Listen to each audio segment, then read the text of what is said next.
Hello student, study knowledge में विवेक आपका फिर से स्वागत करता हूं।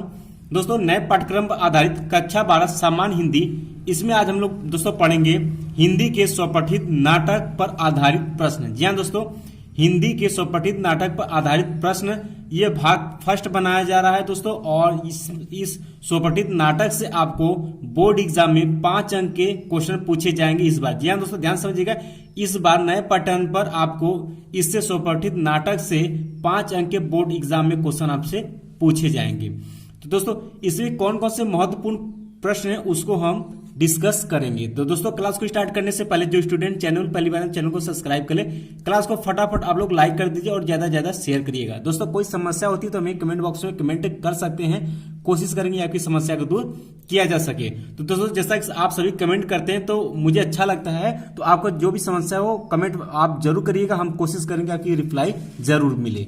ठीक, तो दोस्तों सबसे पहले बात करती है कि नाटक।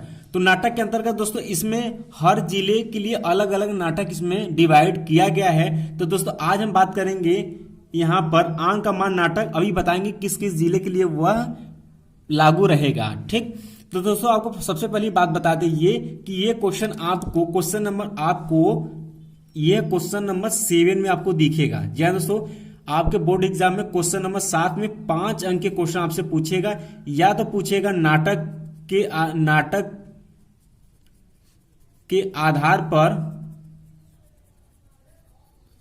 आपसे सारांश पूछेगा। जी हाँ दोस्तों, आपसे सारांश पूछेगा, कथा वस्तु का सारांश आपसे पूछेगा। जैसे कि उसमें प्रथम अंक होता है, द्वितीय अंक होता है, तृतीय अंक होता है। तो इस तरीके से आपसे कथा वस्तु का सारांश लिखने के लिए पूछ सकता है। या क्या पूछ सकता है, या तो पूछ सकता है इसमें नाटक के आधार पर आपको पात्रों का चरित्र चित्रण, नाटक के आधार पर पात्रों का चरित्र चित्रण। तो दोस्तों ध्यान समझिएगा, खास करके आपसे ज्यादातर ये पूछता है, कभी कभी ये पूछ देता है आपको, उसमें से आपको फर्स्ट अंक में या सेकंड अंक या तृतीय अंक आपसे पूछ सकता है सारांश, या पूरे को आपको शॉर्टकट में आपको सारांश लिखने के लिए पूछ सकता है। और ज्यादातर क्वेश्चन आपको मिलेगा पात्रों का चरित्र चित्रण लिखने के लिए, और जो कि ये मोस्ट इंपॉर्टेंट है। ध्यान दोस्तों, इसे मोस्ट इंपॉर्टेंट है। इसमें क्या क्या चरित्र चित्र कैसे कैसे लिखा जाता है हम क्लास में सब कुछ डिस्कस करेंगे। और दोस्तों आपको बता दें कि ये क्वेश्चन नंबर जो 7 है, इसमें इस तरीके से आपसे क्वेश्चन पूछेगा, 2 क्वेश्चन दिया रहेगा और एक करना होगा अथवा करके रहेगा। या तो आपसे पूछ सकता है सारांश, या फिर पात्रों का किसी एक पात्र का चरित्र चित्रण पूछ सकता है। और इसको आपको लिखना होगा अधिकतम 80 शब्दों में। जी हाँ दोस्तों, इसको भी अधिकतम 80 शब्दों में ही लिखना, इससे ज्यादा नहीं लिखना है। तो सबसे पहले दोस्तों आज की क्लास में हम बात करेंगे चरित्र चित्रण को छोड़ेंगे। अभी सबसे पहले हम कहानी पर चलेंगे। जी हाँ दोस्तों, कथा वस्तु पर चलेंगे, क्योंकि पहले हमें कथा के बारे में अर्थात कहानी के बारे में पता रहेगा, तभी हम किसी भी पात्र का चरित्र चित्रण लिख सकते हैं। चरित्र चित्रण लिखने का मतलब ये होता है कि उस पात्र का उस कहानी में क्या चरित्र रहा है, उस चरित्र को हम अपने हिसाब से भी लिख सकते हैं और अपने हिसाब से हेडिंग भी डालकर लिख सकते हैं। जैसे कि कहा जाए, एक ठेठ भाषा में आपको बता दें कि किसी भी व्यक्ति का, जैसे कि गांव में कोई व्यक्ति है तो वो कैसा व्यक्ति है, उसका स्वभाव कैसा है, तो वैसे ही इसमें भी नाटक के आधार पर पात्रों का इसी तरीके से आपको चरित्र चित्रण भी लिखने के लिए आता है। तो सबसे पहले अगर आप कहानी जानेंगे तभी आप किसी भी पात्र का चरित्र चित्रण अपने से भी लिख सकेंगे। लेकिन हम पात्रों का चरित्र चित्र, जो इंपॉर्टेंट पात्र हैं, जो हर साल लगभग क्वेश्चन पूछे जाते हैं, उन सभी पात्रों का हम चरित्र चित्रण आपके साथ डिस्कस करेंगे। ठीक, तो दोस्तों सबसे पहले हम बात कर लेते हैं, आज हम जो स्टार्ट करेंगे नाटक में आन का मान नाटक। जी हाँ दोस्तों, आज हम जो स्टार्ट करेंगे वो आन का मान नाटक रहेगा। आन का मान ये हमारा नाटक रहेगा, और इसी के सिलसिले में हम आज पूरी इसकी कहानी जानेंगे और इसके सारांश जानेंगे। उसके बाद इसमें जितने पात्र हैं, जितने पात्र और जिन पात्रों पर आपसे बोर्ड एग्जाम में क्वेश्चन पूछे जाते हैं, उन पात्रों को भी हम आने वाले क्लास में डिस्कस करेंगे। तो दोस्तों आज आपका हो जाता है सैटरडे, तो सैटरडे के बाद कल संडे को आपका क्लास बंद रहता है। तो फिर उसके बाद चलेगा मंडे से। दोस्तों मंडे से आपका यहाँ पर केमिस्ट्री और फिजिक्स स्टार्ट हो जाएगा। तो एक वीक तक आपका फिजिक्स और केमिस्ट्री चलेगा। फिर आपका हिंदी और इंग्लिश फिर अगले वीक से चलेगा। तो जब अगले वीक हम लेकर आएंगे तो हिंदी में इसका जो चरित्र चित्र सब कुछ हम डिस्कस करेंगे। फिर भी आपको कोई समस्या हो रही है तो हमें कमेंट बॉक्स में फटाफट का आप लोग कमेंट कर दीजिएगा। जी हाँ दोस्तों, और दोस्तों इसके साथ साथ और बताते चले ये कि परीक्षार्थी ध्यान दे। अब देखिए यहाँ पर किस तरीके से आपसे मिलेगा। स्वपठित नाटक से पूछे जाने वाले प्रश्न कथानक के सारांश तथा विविध घटनाएं तथा चरित्र चित्रण के से संबंधित एक दूसरे के विकल्प के रूप में आपसे पूछे जाएंगे क्वेश्चन, ठीक। और दोस्तों यहाँ आप देख सकते हैं ये अंक की बात करते हैं तो ये पिछले साल का है। तो अंक आपका इस बार आपको 5 अंक का क्वेश्चन इससे पूछा जाएगा, ठीक। तो दोस्तों बात करते हैं आज सबसे पहले आन का मान नाटक कथा का। तो आज इसके बारे में हम सब कुछ डिस्कस करेंगे। इसका जो भी सारांश है, जो भी कहानी, इसके बारे में हम लोग जानेंगे आज। और दोस्तों आन का मान नाटक किस किस जिले के लिए है, अब ध्यान समझे, ये मोस्ट इंपॉर्टेंट पॉइंट है। जी हाँ दोस्तों, आन का मान नाटक किस किस जिले के किन किन छात्रों को पढ़ना है, तो वो ध्यान समझिएगा। आन का मान नाटक वाराणसी, चंदौली, लखनऊ, इटावा, बरेली, फर्रुखाबाद, एटा, शाहजहांपुर, उन्नाव, हमीरपुर आदि जनपदों के लिए नवसृजित जनपदों के विद्यार्थी अपने जनपद में निर्धारित नाटक के संबंध में अपने विषय अध्यापक से जानकारी प्राप्त कर ले। तो दोस्तों आपको बता दें कि जितना हमने यहाँ पर जिले का नाम लिया है, अगर जो स्टूडेंट इन जिलों से बिलोंग करते हैं तो वो इन लोगों के लिए आन का मान नाटक से क्वेश्चन सॉल्व करना पड़ेगा। ध्यान समझिएगा। फिर से मैं एक बार रिपीट कर रहा हूँ। जिला वाराणसी, चंदौली, लखनऊ, इटावा, बरेली, फर्रुखाबाद, एटा, शाहजहांपुर, उन्नाव, हमीरपुर। तो दोस्तों ये आपके इतने जिले वाले स्टूडेंट के लिए यह कहानी एप्लीकेबल है। आप लोग और जो अदर जिले के छात्र हैं वो परेशान ना हो, उनका भी नंबर आएगा जब अगला क्लास हम लोग हिंदी का जब क्लास लगेगा, उसमें आन का मान नाटक के बाद जो भी इसमें और भी कहानियां हैं और भी नाटक है, तो हम बारी बारी सब लोगों का डिस्कस करेंगे। आप इसके लिए निश्चित रहे। सबसे पहले हम यहाँ पर आन का मान नाटक लिए हुए हैं और जो जो जिले हैं मैंने आपको बता दिया। तो अगर आप इस जिले में हैं तो आप इस कहानी को ध्यान से पढ़िएगा और ध्यान से समझिएगा, ठीक। तो दोस्तों आपसे क्वेश्चन किस तरीके से बनेगा, तो पहला क्वेश्चन ही आपको मिलता है कि आन का मान नाटक के किसी अंक अर्थात द्वितीय अंक का सारांश लिखिए। देखिए ध्यान समझिएगा, यहाँ देखिए सारांश लिखने के लिए आपसे पूछ रहा है या तो द्वितीय अंक का सारांश लिखिए या आन का मान नाटक के कथानक की मार्मिकता पर प्रकाश डालिए, यानी कि पूरे पर बोल रहा है प्रकाश डालने के लिए। आगे का आन का मान नाटक के पहले अंक के, देखिए दोस्तों पहले अंक के पर प्रकाश डालिए, सारांश लिखिए। और या फिर कह रहा है कि आन का मान नाटक के आधार पर प्रथम अंक का सारांश लिखिए। आन का मान नाटक के आधार पर अजीत सिंह का चरित्रांकन कीजिए या आन का मान नाटक की कथा वस्तु सारांश संक्षेप में लिखिए या आन का मान नाटक के तीसरे अंक की कथा वस्तु पर प्रकाश डालिए। बात क्लियर होगी। इतने तरीके से आपको बोर्ड एग्जाम में क्वेश्चन पूछ सकता है, ठीक। तो दोस्तों सबसे पहले हम बात कर लेते हैं प्रथम अंक, द्वितीय अंक, तृतीय अंक में कैसे कैसे कहानियां हैं। पहले हम कहानी जानेंगे, उसके बाद इसमें जो भी पात्र हैं उनके हम कैरेक्टर को जानेंगे नेक्स्ट क्लास में। तो सबसे पहले दोस्तों हम लोग बात करते हैं प्रथम अंक। कहानी की जो शुरुआत होती है, नाटक की जो शुरुआत होती है वो है प्रथम अंक। प्रथम अंक आप लोग ध्यान समझिएगा क्योंकि आपसे इसी तरीके से क्वेश्चन पूछेगा।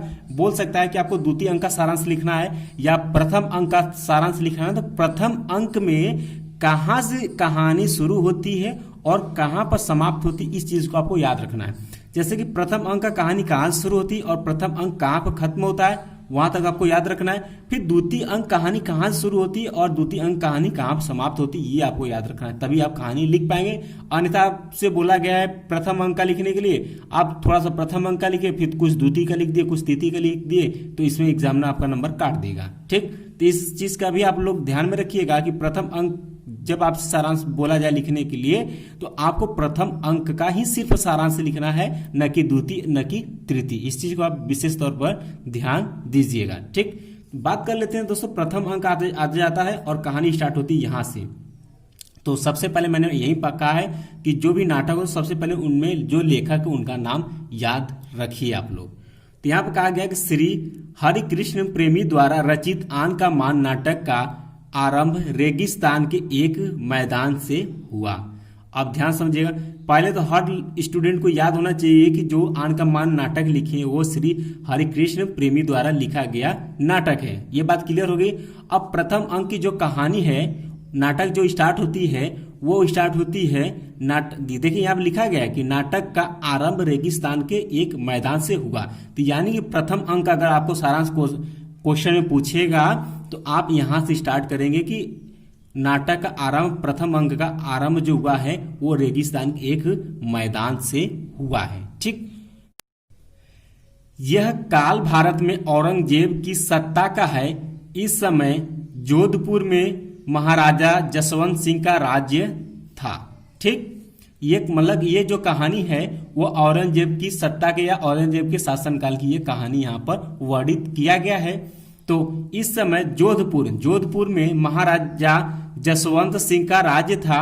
वीर दुर्गादास उन्हीं के कर्तव्यनिष्ठ सेवक हैं। जी हाँ दोस्तों, वीर दुर्गादास एक व्यक्ति हैं जो उन्हीं के कर्तव्यनिष्ठ एक सेवक है उन्हीं के राज्य का, जो कि महाराजा की मृत्यु के उपरांत उनके अवयस्क पुत्र अजीत के संरक्षक बनते हैं। जी हाँ दोस्तों, वो एक बॉडीगार्ड बनते हैं किनके, महाराजा जसवंत सिंह के पुत्र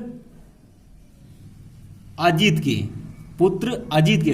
अजीत जो है कि बहुत छोटे हैं, जो अभी कार्यभार नहीं संभाल सकते, तो वो उनका बॉडीगार्ड बने हुए उनका संरक्षक बनते हैं।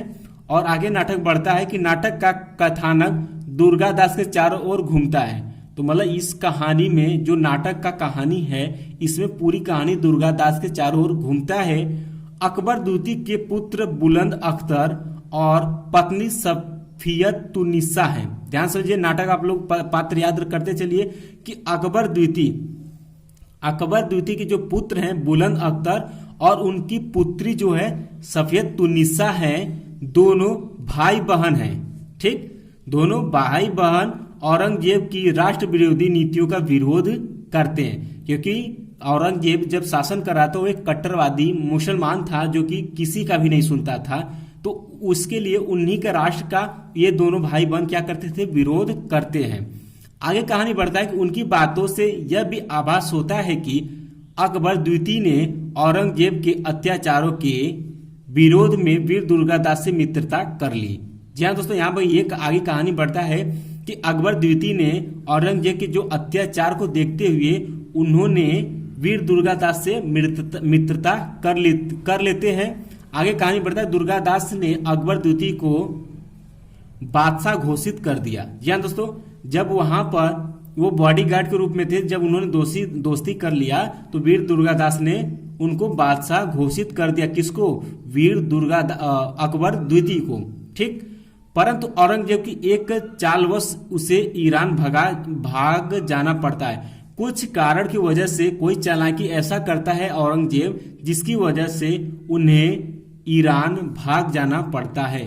कहानी फिर आगे बढ़ती है हमारी कि सफियत और बुलंद दुर्गादास के पास ही रह जाते हैं, अर्थात अकबर द्वितीय यहाँ से ईरान भाग जाते हैं और जो सफियत है और बुलंद दुर्गादास उन्हीं के पास अर्थात वीर दुर्गादास के पास रह जाते हैं।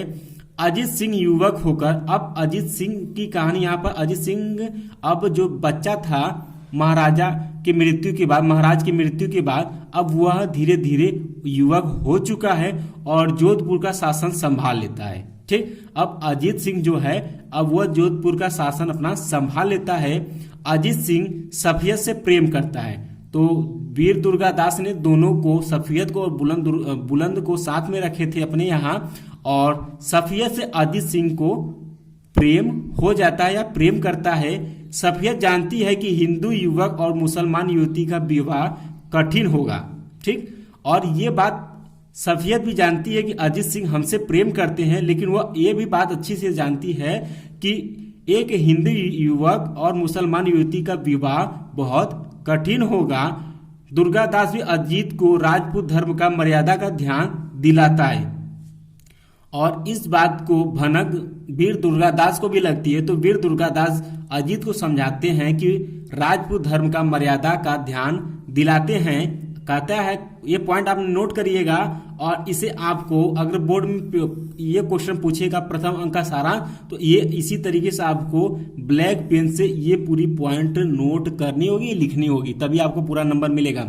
लिखिए, बोलते हैं मान रखना राजपूत की आन होती है और इस आन का मान रखना उसके जीवन का व्रत होता है। ध्यान समझिएगा, फिर मैं पॉइंट नोट कर रहा हूं, इसको 2-3 बार आप नोट करिएगा, लिखिएगा कि मान रखना राजपूत की आन होती है और इस आन का मान रखना उसके जीवन का व्रत होता है। और इसी पर प्रथम अंक की कहानी आपकी समाप्त होती है, जो कि आपको 80 शब्दों में लिखना है। ठीक, जो कि आपको 80 शब्दों में लिखना है और आपकी कहानी प्रथम अंक यहीं पर समाप्त होती है। अब स्टार्ट होती है द्वितीय अंक। ध्यान समझिए, अब स्टार्ट होती है आपकी द्वितीय अंक। अगर आपसे बोर्ड एग्जाम में पूछता है कि द्वितीय अंक के कहानी पर प्रकाश डालिए या सारांश लिखिए, तो अब ध्यान समझिएगा कि अब कहानी कहां से द्वितीय अंक की स्टार्ट होती है। तो इस कहानी द्वितीय अंक का कहानी स्टार्ट यहां से होती है कि इस नाटक के सर्वाधिक मार्मिक स्थलों से संबंधित दूसरे अंक की कथा भीम नदी के तट पर स्थित ब्रह्मपुरी से प्रारंभ होती है। ध्यान समझिएगा कि द्वितीय अंक का जो कहानी है वह भीम नदी के तट स्थित ब्रह्मपुरी से प्रारंभ होती है।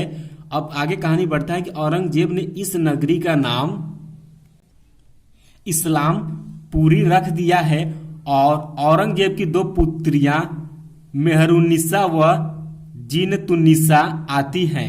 अब यहाँ पर उनका, अब ये औरंगजेब के शासनकाल के बारे में बताया जा रहा है सेकंड में, और उनकी 2 बेटियां हैं, एक है मेहरुन्निसा और एक है जीनतुन्निसा।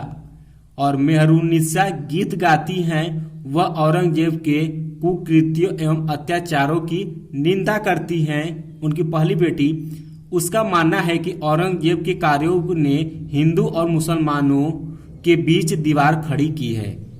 जीनतुन्निसा औरंगजेब की निंदा नहीं करती है, अपितु अपने पिता की सेवा करना चाहती हैं। जी हाँ दोस्तों, यहाँ आप देख सकते हैं कि औरंगजेब की जो दूसरी बेटी है जीनतुन्निसा, वह औरंगजेब की निंदा नहीं करती है, अपितु अपने पिता की वह सेवा करना चाहती है।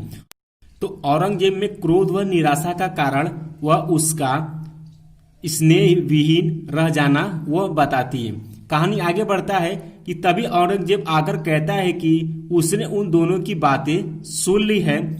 मेहरुन्निसा द्वारा गिनाए गए अपने अत्याचारों को अपनी भूल मानकर वह पश्चाताप करता है।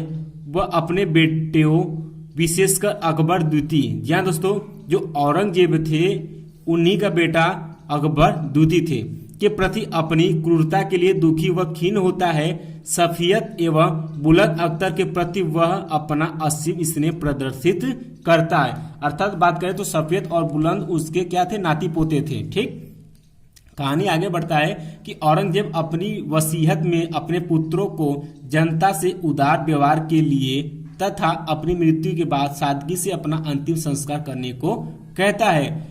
मेहरुन्निसा औरंगजेब पर व्यंग करती हैं कि वह यह भी लिखवाएं कि उसके पुत्र भी उसी के समान क्रूर कार्य किए। मतलब कि उनकी जो बेटी है मेहरुन्निसा, वह एक व्यंग बोलती हैं कि वह अपने इस जो प्रॉपर्टी में सब कुछ लिखवा रहे हैं कि मेरे मरने के बाद ऐसा होना चाहिए शासन में, तो उसी में वह व्यंग लिखती हैं कि उसमें वह भी लिखवाएं कि पुत्र भी उनके समान क्रूर का कार्य करे।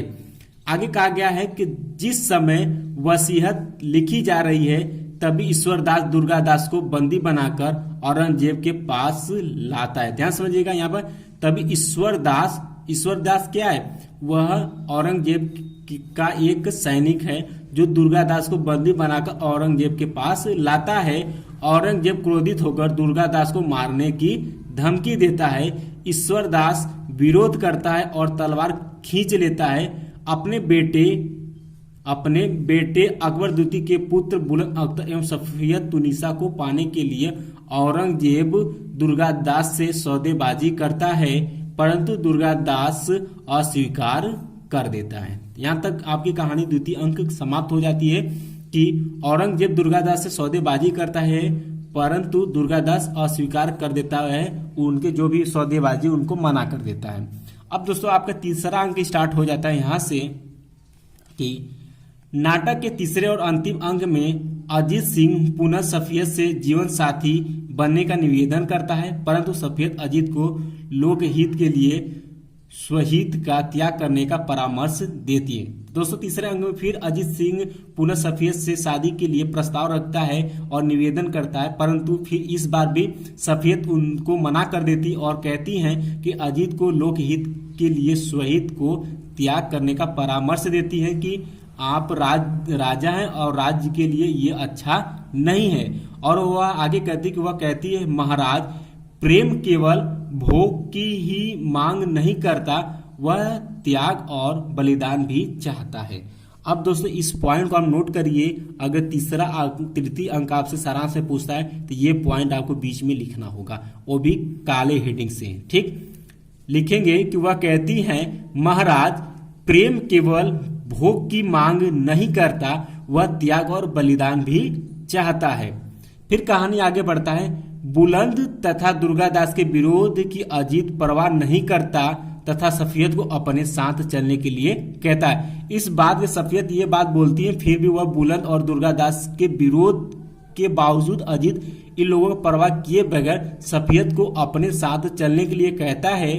दुर्गादास पालकी में सफियत को ले जाना चाहते हैं। अजीत नाराज होकर पालकी को रोककर कहते हैं, दुर्गादास जी, मारवाड़ में आप रहेंगे या मैं रहूंगा।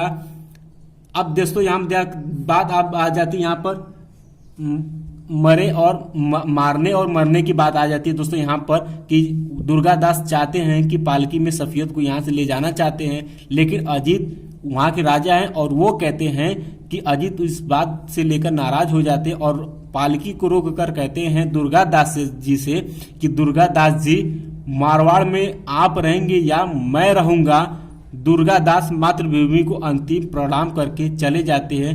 नाटक की कथा यहीं समाप्त हो जाती है। जब अजीत इस बात को बोलते हैं तो वह दुर्गादास जी इस धरती को प्रणाम करके, उस राज्य को प्रणाम करके, मातृभूमि को प्रणाम करके वह यहाँ से चले जाते हैं और इसी पर यह नाटक कहानी समाप्त हो जाती है तृतीय अंक में। तो दोस्तों मुझे उम्मीद है कि आपको कहानी अच्छे समझ में आ गया होगा। फिर भी आपको कोई प्रॉब्लम होती है तो हमें कमेंट बॉक्स में कमेंट भी कर सकते हैं। तो दोस्तों ये रहा प्रथम अंक, द्वितीय अंक और तृतीय अंक का कहानी, और इसे आप ध्यान में रखिएगा। और इसके बाद दोस्तों आपको दूसरा क्वेश्चन आपको इस तरीके से पूछेगा कि आन का मान नाटक के आधार पर वीर दुर्गादास का चरित्र चित्रण कीजिए, या आन का मान नाटक के प्रमुख पात्र नायक का चरित्र चित्रण कीजिए। इसमें से आप किसी का भी चरित्र चित्रण कर सकते हैं। या यहाँ पर फिर कहा गया है कि दुर्गादास का चरित्र चित्र आन का मान नाटक का प्राण तत्व है, इस कथन की समीक्षा भी कीजिए। तो आप खासकर दोस्तों ये क्वेश्चन और क्वेश्चन आपको इस तरीके से आपको बोर्ड एग्जाम में देखने को मिलेंगे। तो दोस्तों जैसे जब हिंदी का क्लास चलेगा तो इसी से हम लोग क्लास को स्टार्ट करेंगे। तो दोस्तों मिलते हैं नेक्स्ट क्लास में, तब तक के लिए जय हिंद, जय भारत।